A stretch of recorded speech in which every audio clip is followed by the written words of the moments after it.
Hello there, Sarah from 17 once again, bringing you the next part in this Fallout New Vegas Dead Money DLC video walkthrough.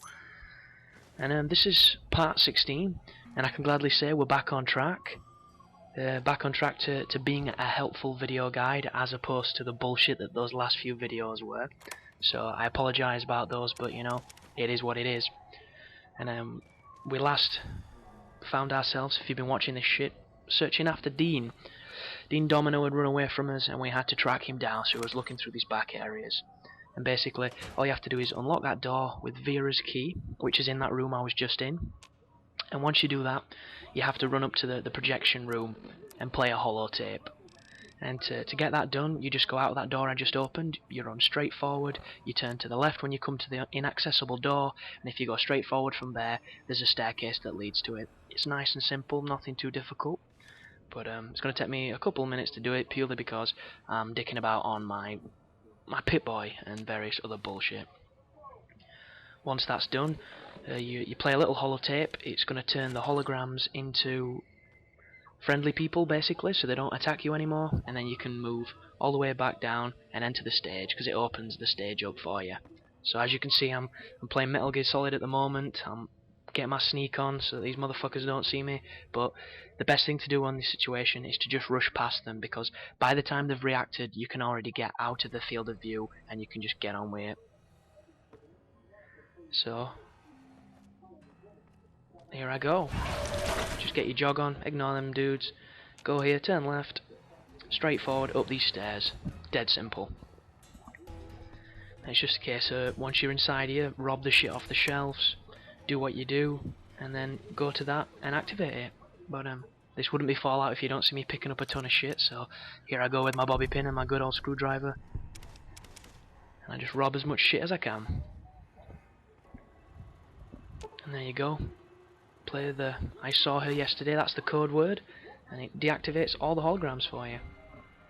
So now we can head to the backstage, and the backstage is the door that was inaccessible in the room we were in before we came here.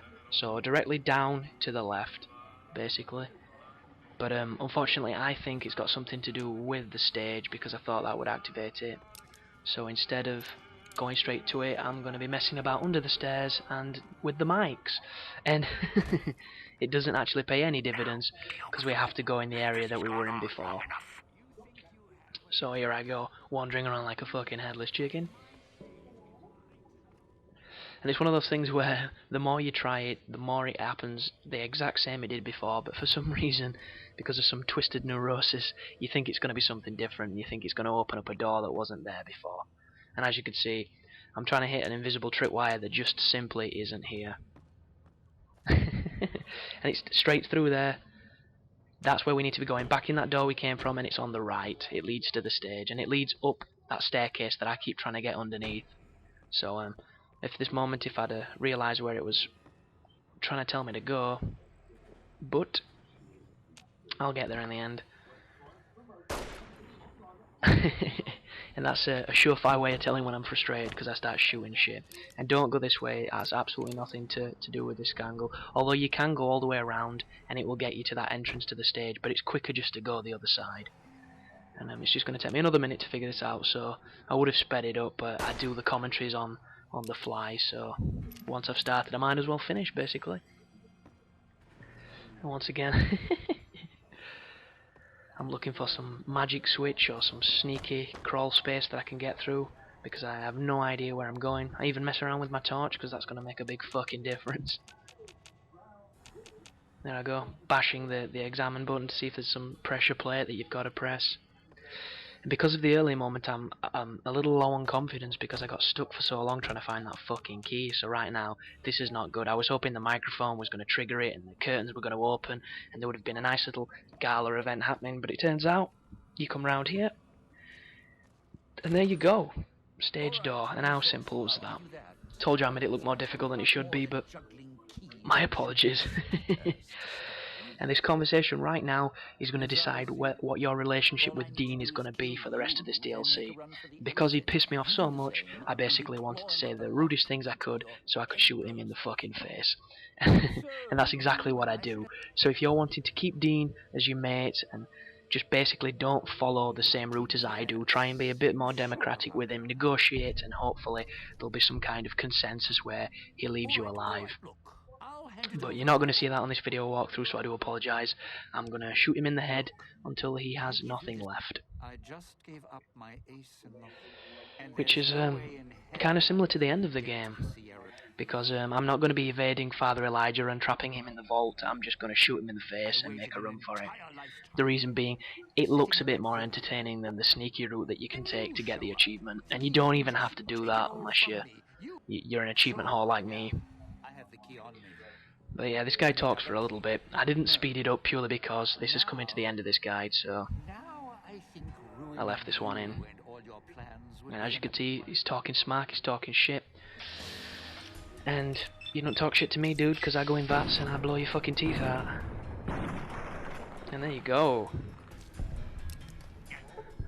Popped you like a rubber dinghy.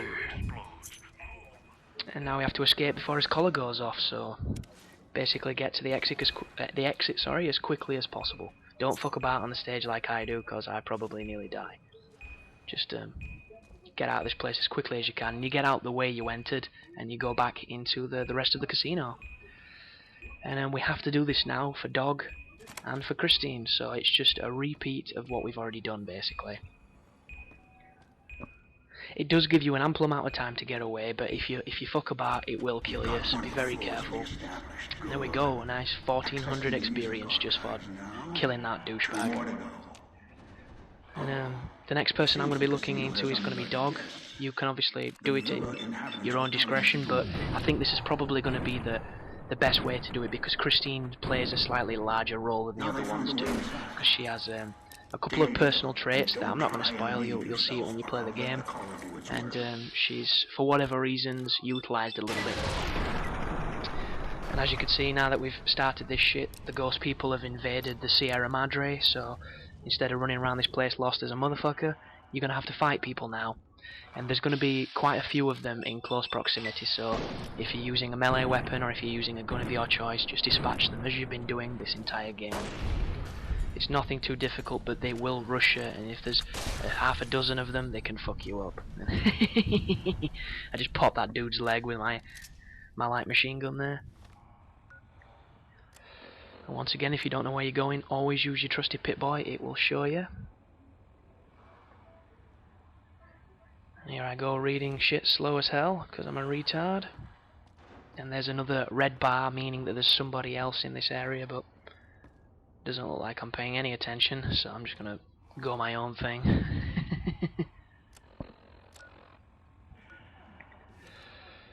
But this is the second transition now, I would say. Now we've got the power on, now we're going through these guys. And once that's done, it's just a straight run to the vault, basically, and the conclusion of this DLC.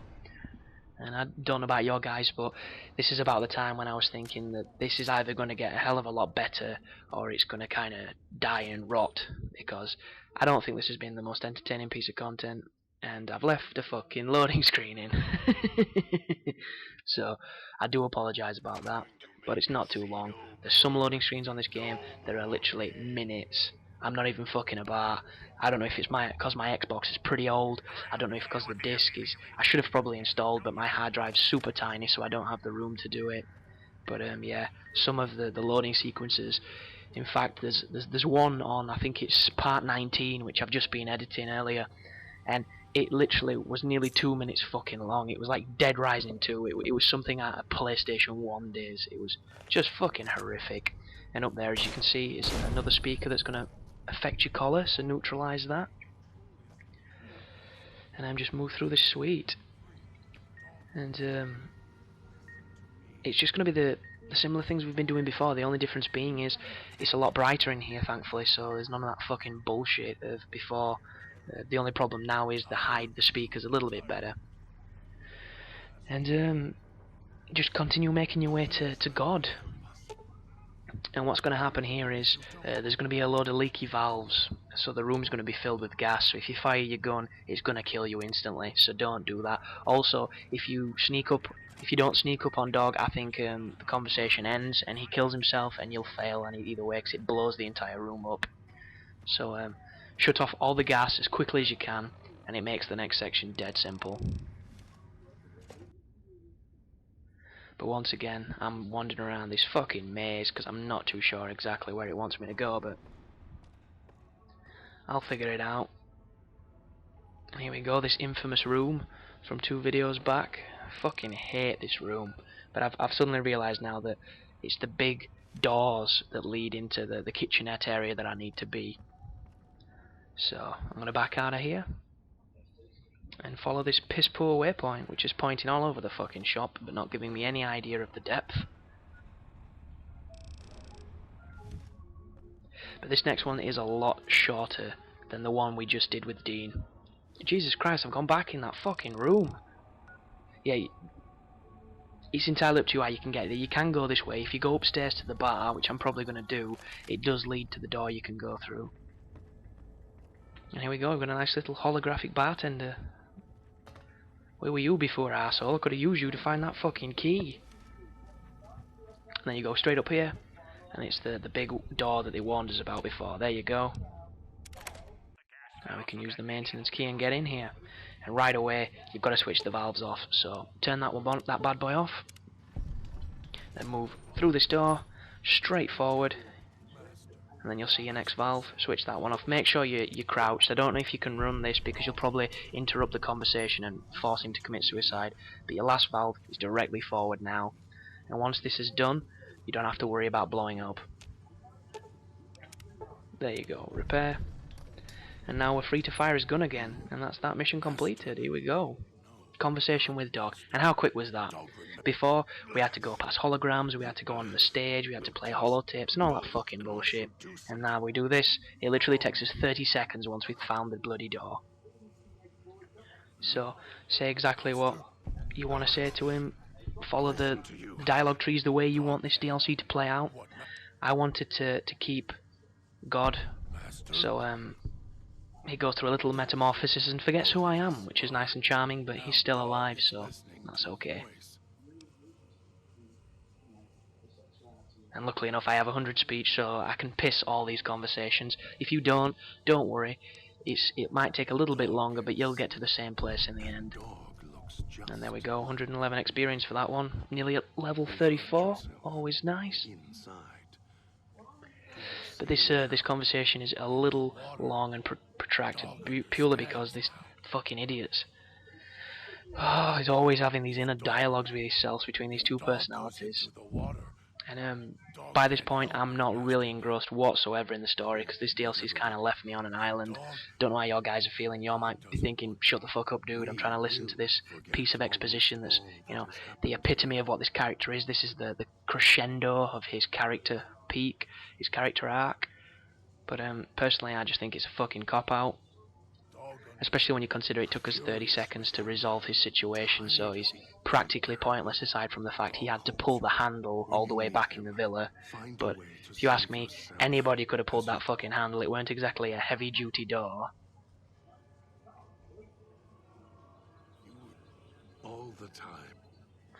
So more talking, blah blah blah. And there we go, he's been reset. He's been put back to factory default. And I'm basically pressing any option I can to skip this shit because he don't remember me, so I'm not going to get anything from him. But we're coming to the end of this video, so I can thankfully say we're back on track, so do stick with this. The next videos will show you what you need to do. Thanks for taking time to look at my channel. Comment, rate, subscribe, do whatever you can. I need all the help I can get. And you take care now.